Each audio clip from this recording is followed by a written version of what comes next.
नमस्कार मित्रों, स्वागत है आपका मेरे चैनल पे। आज मैं एक बहुत गंभीर मुद्दे पे बात करने वाली हूँ। जब हम समझ ही नहीं पाते कि किसी इंसान का जाना दुखद नहीं होता, लेकिन उस इंसान के जाने के बाद में जो परिस्थितियाँ बदलती है वो ज़्यादा दुखद हो जाती है। तो आज मैं वीडियो जो बनाने वाली हूँ वो मेरे व्यक्तिगत अनुभव के आधार पर है। तो पहला तो मैं ये कहना चाहती हूँ कि अगर कोई पुरुष है, उसको अगर वो है तो उसे ये देखना चाहिए कि वो अपनी वसीयत बनाए। वसीयत के साथ में वो ये ज़रूर करे कि मेरे नहीं होने के बाद में देखा जाए तो महिलाओं को बहुत ज़्यादा अधिकार है और महिलाओं को अधिकार मिलना भी चाहिए, क्योंकि बहुत मुश्किल से मिले हैं। लेकिन महिलाओं के अधिकार के साथ साथ कुछ महिलाएं होती हैं जो उन अधिकारों का दुरुपयोग करती हैं। तो प्रत्येक पुरुष को ये देखना चाहिए कि मेरे जाने के बाद सब कुछ मेरी पत्नी या सिर्फ मेरे माता पिता या सिर्फ मेरे बच्चों को ना मिले, बल्कि उसे ये देखना चाहिए कि सभी लोगों को बराबर अधिकार मिले। आज के समय में पति की मृत्यु के बाद पत्नी चिल्ला चिल्ला के बोलती है मेरा पति था और मेरा सब कुछ उसका, उसका सब कुछ मेरा था। लेकिन वो ये भूल जाती है कि जो उनका पति था वो किसी का बेटा भी था, वो किसी का भाई भी था और सबकी उम्मीदों का तारा भी था।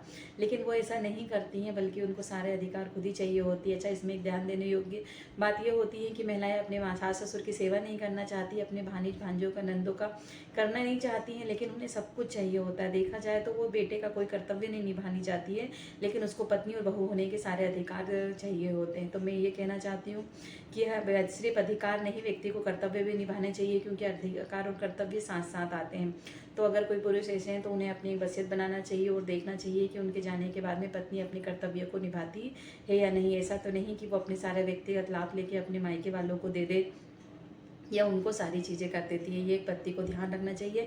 उसी प्रकार से पति को ये भी ध्यान रखना चाहिए, एक व्यक्ति को ये भी ध्यान रखना चाहिए कि उसके जाने के बाद उसकी पत्नी या बच्चों के साथ में कोई अहित ना हो, तो उनके अधिकारों की भी सुरक्षा करना चाहिए। कहने का तात्पर्य है कि एक व्यक्ति को, जो कि पूरे परिवार का आधार होता है, हो सकता है किसी परिवार का इकलौता बेटा हो, इकलौता भाई हो किसी का, तो उसको सारे अधिकारों का, कर्तव्यों का देखना चाहिए। उसको देखना चाहिए, अपने जीते जी ये व्यवस्थाएं देखनी चाहिए कि उसकी बहनों के, उसके माता पिता को उसके जाने के बाद में कोई तकलीफ ना हो, उसके बच्चों को, उसकी पत्नी को, उसके किसी भी परिवारजन के सदस्य को उसकी जाने के बाद में कोई तकलीफ ना हो। क्योंकि जाने के बाद में किसी इंसान के जाने का दुखद नहीं होता है, सबसे ज़्यादा दुखद तब हो जाता है जब उस जाने के बाद में लोग बदल जाते हैं। उस व्यक्ति जो चला गया उसके जाने के बाद लोग बदल जाते हैं और अपने असली रंग दिखाते हैं। इन सब के साथ में मैं एक चीज़ मैं मुख्य रूप से ये कहना चाहती हूँ कि अगर आप अपने परिवार में किसी को अनुकंपा नियुक्ति दिलवाते हैं तो आपको ये प्रयास करना चाहिए कि अनुकंपा नियुक्ति चाहे जो ले रहा हो, लेकिन जिस व्यक्ति की ले रहा है उसके सारे कर्तव्य, उससे अनुकंपा नियुक्ति दिलाने से पहले सारे बॉन्ड भरवा लेना चाहिए, सारा लिखित में लेना चाहिए कि वो सिर्फ मरने वाले व्यक्ति की नौकरी नहीं लेगा, बल्कि उसके सारे कर्तव्य को भी पूरा करेगा। ऐसा ना हो कि नौकरी लेने के बाद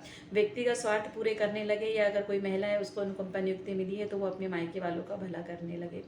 आज हम देख रहे हैं कि बहुत सारी चीज़ें हो जाती है, लोगों के जाने के बाद में इतने गंदे गंदे लड़ाई झगड़े होते हैं और इसकी सज़ा दोनों परिवारों को मिलती है। ऐसा नहीं है कि सिर्फ एक को मिलती है, और इतने झूठे आरोप लगाए जाते हैं कि आप बता नहीं सकते हैं, सोच नहीं सकते हैं। तो मैं यही कहना चाहती हूँ कि जाना तो दुखद होता ही है, जाने के बाद जब लोग बदलते हैं तो वो ज़्यादा दुखद होता है। और ये मुझे बहुत, मतलब क्या बताऊँ, मैं बस इतना कह रही हूँ कि हर व्यक्ति को जीते जी सोचना चाहिए कि उसके जाने के बाद में उसके परिवार में सिर्फ पत्नी और बच्चे नहीं आते, उसके माता पिता, उसके भाई बहन, सभी लोग आते हैं, उसके सारे कर्तव्य आते हैं। तो अगर आपको मेरा वीडियो अच्छा लगा तो प्लीज़ मेरे चैनल को सब्सक्राइब कीजिए, लाइक कीजिए, शेयर कीजिए। मिलते हैं कल एक नए वीडियो के साथ। Thank you.